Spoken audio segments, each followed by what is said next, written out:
The nation's largest real estate listing site removed a feature that ranked more than 1 million homes for extreme weather risks.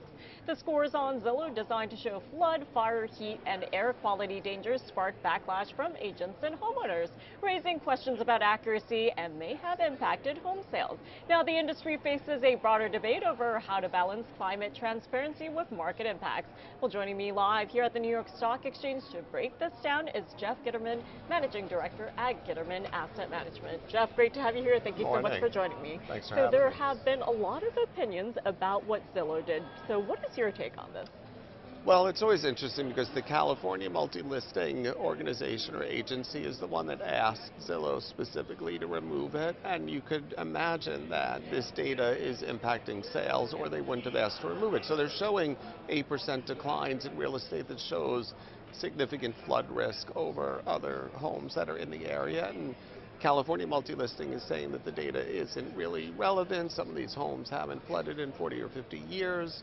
First Street, that provides the data, has gotten a great reputation both from banks, insurance companies, and other places about providing highly accurate data. They are transparent about all the science about how they're gathering that data.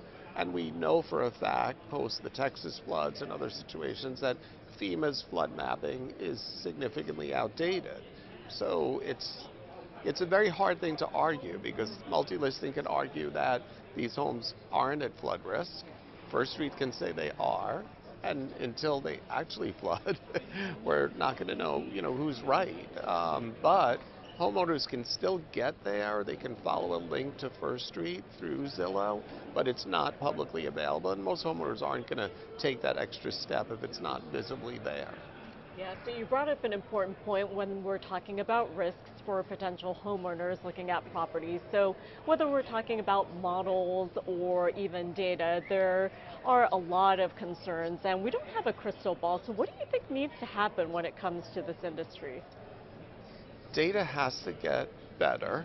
There are more and more stochastic models and other things that are coming into the forefront. Risk thinking AI is one of them, but First Street is known as one of the better model delivery around these risks. Also, probablefutures.org provides free mapping and risk parameters around where climate change is impacting certain areas. You need to do the research as the homeowner. You need to think about, can I do some structural work around my house that's not that expensive to shore up my home? And ultimately, we've talked about this before, insurance companies should be giving discounts to homeowners that are doing that.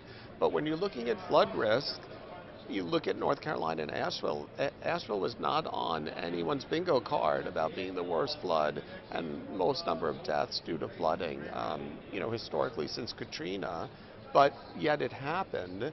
And if you look back at like First Street's data and some of these other data companies, they did predict that there was flooding risk in these specific areas due to river flooding and fluvial flooding, where a lot of rain can't run off quick enough to stem flooding in local areas. So it's a combination of more research and more data. But we've talked about this before.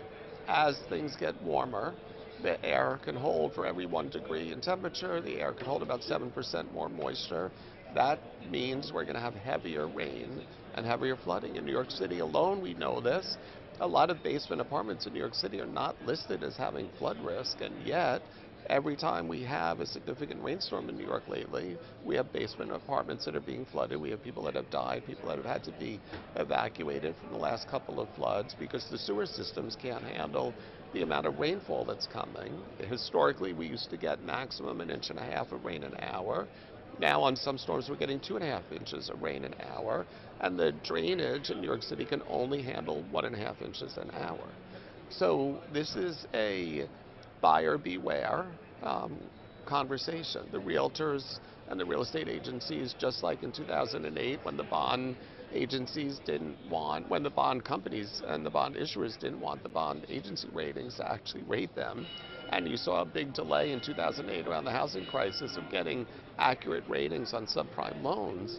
We're having the same thing today. We're having a battle between the people that want to sell the homes and the people that are concerned about the risk. It's going to be a battle that plays out over the next decade, I would imagine.